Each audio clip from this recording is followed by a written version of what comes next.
Subscribe to our channel by clicking the subscribe button. Click the bell button and enjoy the latest uploads from our channel. अस्सलाम वालेकुम जी, मैं हूं हसाम दुरानी और pylon TV की जानिब से मैं आपको खुशामदीद कहता हूं। आज का प्रोग्राम जो है वो एक थोड़ा सा हम मेडिकल पॉइंट ऑफ व्यू से हम आपसे बात करना चाहते हैं, बल्कि बात क्या करेंगे हम आपको दिखाएंगे। अब मेरा जो शोल्डर है वो थोड़ा सा कुछ सीज़ हो रहा था, ये फ्रीजिंग की साइड पे जा रहा था, जिस वजह से मुझे काफ़ी तकलीफ़ थी और मेरे शोल्डर को मूव करने में काफ़ी प्रॉब्लम आ रहा था। तो मुख्तलिफ डॉक्टर्स से और आर्थोपेडिक्स से और उसके अलावा जो फिजियोथेरेपिस्ट से मेरी बात हुई, उनको मैंने कंसल्ट किया, अपने जो प्रॉब्लम थे, एक्सरेज वगैरह मैंने उनको चेक करवाए। तो उसी दौरान में मुझे एक नई चीज़, एक नई टेक्निक के बारे में मालूम हुआ और मैंने सोचा कि क्योंकि पाकिस्तान के अंदर वो टेक्निक बिल्कुल नहीं है, मैंने उसको पहले उससे इन डॉक्टर साहब के पास आने से पहले मैंने यूट्यूब पे उसको सर्च किया और उसके बारे में इंटरनेट के ऊपर तमाम मैंने तफसीलात हासिल की और मुझे ये पता लगा कि लाहौर शहर के अंदर सिर्फ 2 ऐसे अशख़ास हैं जो कि क्वालिफाइड डॉक्टर हैं इस टेक्निक के और जिनको कि हम कैरोप्रैक्टर कहा जाता है। कैरोप्रैक्टर जो है वो नाम ही बड़ा डिफरेंट है और पहली दफ़ा मैंने सुनने में आया, तो मैंने सोचा कि क्यों ना मैं अपने नाज़रीन के लिए उनके लिए भी हम एक ऐसा प्रोग्राम करें जो कि इस नया तरीका इलाज का, ये इस नई टेक्निक के बारे में वो क्या है, कैसे काम करते हैं। और उसके लिए अगर गिनी पिग के तौर पे मैंने अपने आप को इस्तेमाल किया, क्योंकि रिसेंटली जो है मैं इस एक प्रॉब्लम से गुजर रहा हूँ। तो मैं इस वक्त डॉक्टर साहब के क्लिनिक में हूँ और मेरा इनके साथ सेशन है और हम इस सेशन की रिकॉर्डिंग करेंगे।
जी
नाज़रीन, कैसा रहा आपका सेशन? मेरे तो थोड़ा पेनफुल था मेरे लिए, लेकिन जो मेरे लिए उसका जो रिज़ल्ट आ रहा है वो काफ़ी पॉजिटिव है और वाइब्स भी मुझे काफ़ी पॉजिटिव आ रही हैं कि जो मेरा प्रॉब्लम था, जो पहला मेरा शोल्डर में अपना जो आर्म जो था वो मैं यहाँ तक नहीं लेके आ पा रहा था, लेकिन अब ये देखें कि मैं इसको इजीली मूव कर सकता हूँ।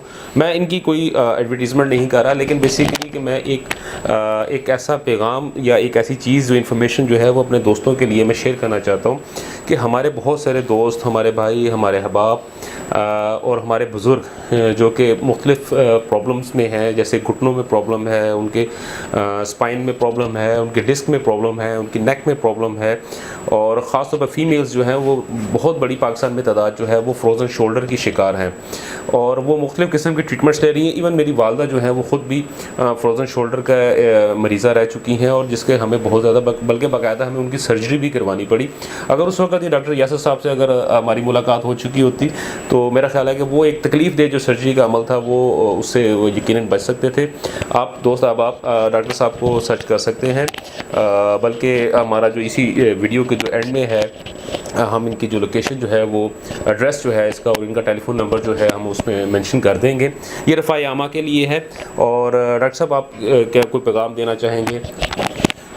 मैसेज मेरा यही है कि early to bed and early to rise, यही एक फार्मूला लाइक 40 इयर्स एक डॉक्टर ने रिसर्च करने के बाद जो है वो मतलब हम तक भी पहुंचाया और बाकी पहुंचाया कि 11 o'clock जो है वो आपका रिकवरी टाइम होता है।